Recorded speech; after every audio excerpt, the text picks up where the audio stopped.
So for today's video, I'm going to show you on how to solve a system of linear equations in three variables. So we are going to solve a system of equations in three variables. Since we have three variables, so we must also have three given equations to solve. So this time we used x, y, and z coordinate. So it said that to solve systems of equations in three variables, say the x, y, z, we must have three equations and find the triple coordinates x, y, and z that will satisfy the three equations. So, in solving a system of equations in three variables, we usually use the elimination method.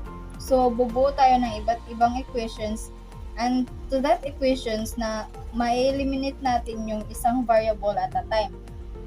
Okay, so now we have the three equations.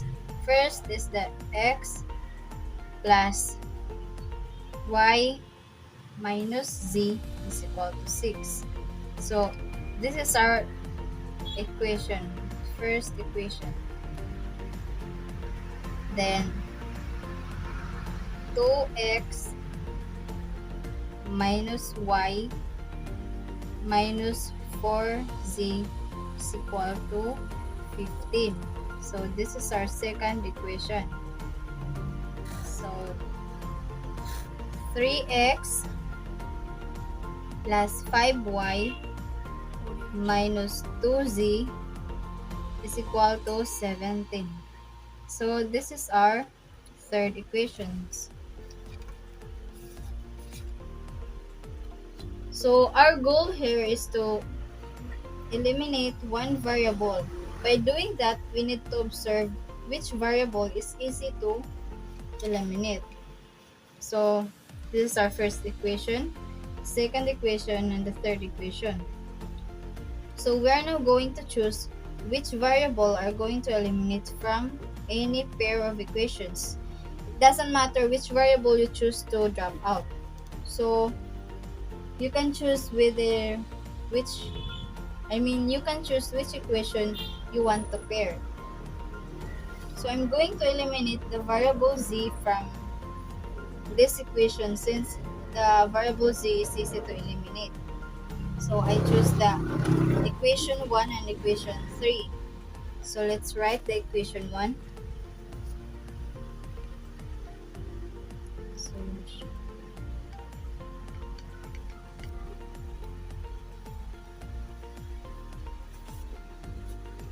Our equation 1 is x plus y minus z is equal to 6.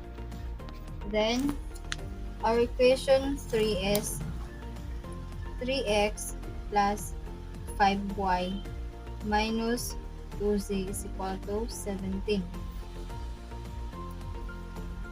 So, to eliminate the variable z, we need to multiply the equation 1 by negative 2. So, x plus y minus z is equal to 6 multiplied by negative 2. So, it gives us negative 2x minus 2y positive 2z equal to negative 12. So, that's it. So, you need to keep it as simple as possible. So, based on elimination method by addition, dapat additive inverse yung numerical coefficient ng z na i-eliminate natin.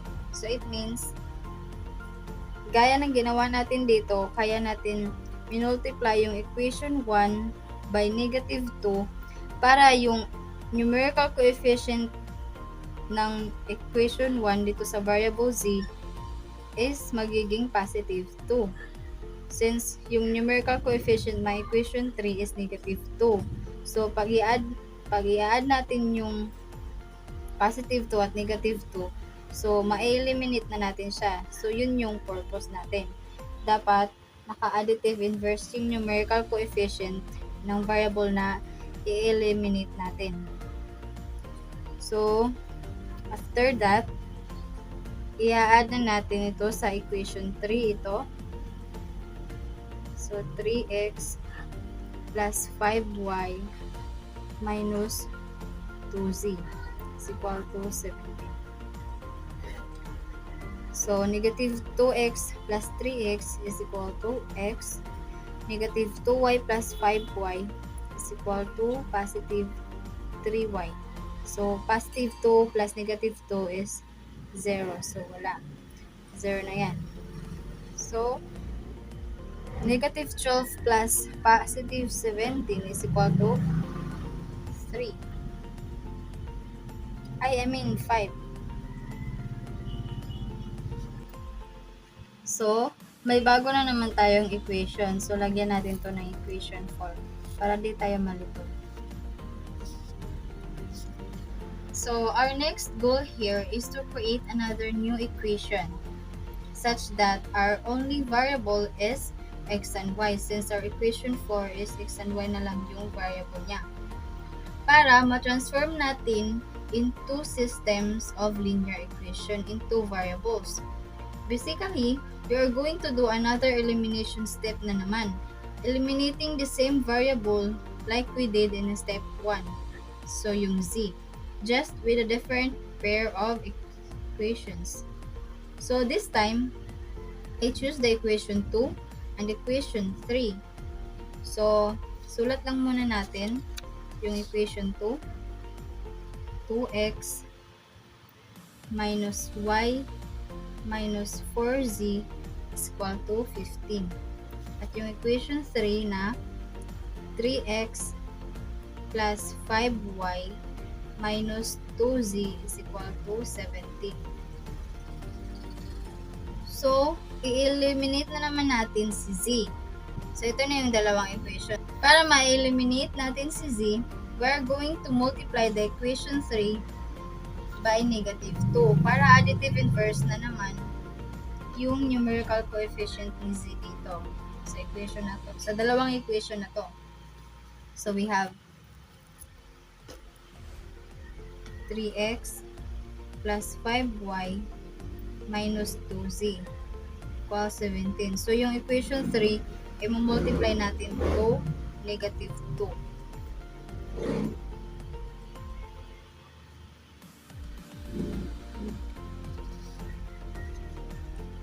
So, we have negative 2 times 3x is equal to negative 6x. So, positive 5y times negative 2 equals to negative 10y. Negative 2z times negative 2 is equal to positive 4z. So, equals 17 times negative 2 equals negative 34. So, ayan na. Pagkatapos natin minultiply sa negative 2 yung equation 3, pwede na natin siyang i-add dito sa equation 2. Dahil naka-additive inverse na yung numerical coefficients ng z natin.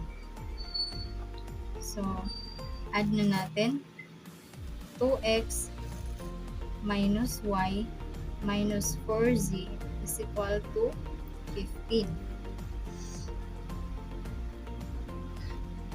So, negative 6x plus 2x is equal to 4x.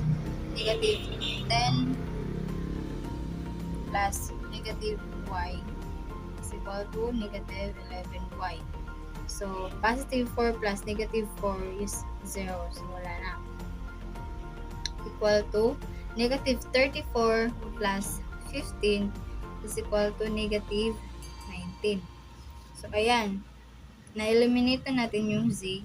So, now we have new equation. So, let's label this equation 5.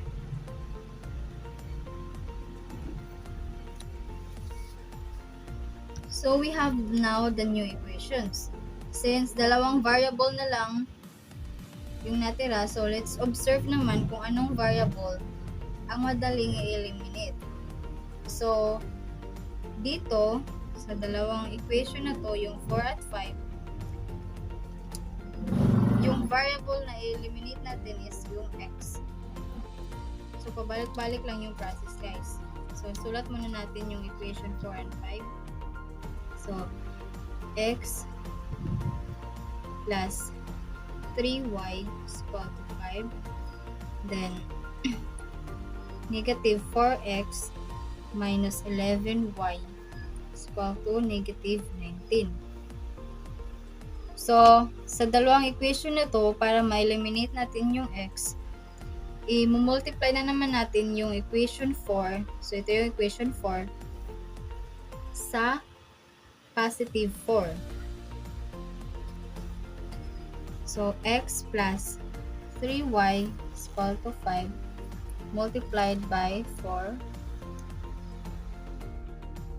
So, it gives us 4x plus 12y equals to 20. So, then, i-add na natin siya. So, plus negative 4x minus 11y is equal to 19. So, positive 4 plus negative 4 is 0. Yan. So, wala na yan.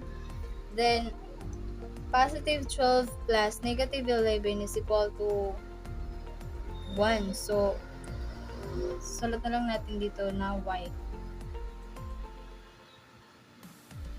20 plus negative 19 is equal to 1. So, now we have the value for y. So, now we have the value for y. So, to find the value of x, we substitute the y from equation 4 or equation 5. It's either equation 4 or equation 5. So, I will be using the equation 4. So, this is our equation 4. So, x plus 3y is equal to 5. So, let's substitute. Our y is equal to 1. So, x plus 3, y is 1, then is equal to 5. So, x plus 3 times 1 is equal to 3, is equal to 5. Then, transpose the 3 from here. So, we have x is equal to 5. Since 3 is positive here, so 3 will be going to negative dito. So, yan. Then, x is equal to 5 minus 3 is equal to 2. So, now we have the value for x, which is 2. So, now to find the z, we will substitute the value of x and y in either equation 1 and equation 2 and 3. So, we will use the equation 1 to get the value of z. So, let's write x plus y minus z is equal to 6. So, since our value of x is 2, then the value of y is 1, then z. So, it equals to 6. So, 2 plus 1 is equal to 3. Z is equal to 6. Negative z is equal to 3 will be going to so we're going to transpose the 3 here. 6 minus 3. So, negative z is equal to 3. So, z is equal to negative 3.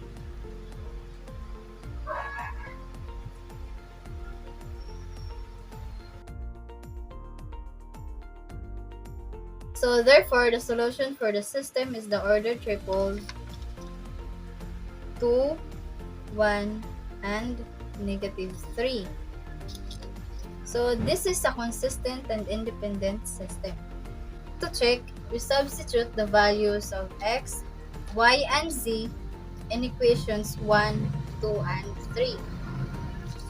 So, our value for x is 2, and the value for our y is 1, and for our z is negative 3. So, sa equation 1 muna tayo. So, yung equation 1 natin is x plus y minus z is equal to 6. So, ang value natin ng x is 2 plus y, so 1, minus negative 3 is equal to 6. So, 2 plus 1 is equal to 3. Negative times negative 3 is positive 3 is equal to 6. So, 3 plus 3 is equal to 6. So, this is equal to 6. So, tama. Ito yung equation 1 natin. So, for equation 2, we have 2x minus y minus 4z is equal to 15. So, 2, our x is 2, our y is 1, minus 4, our z is negative 3 is equal to 15.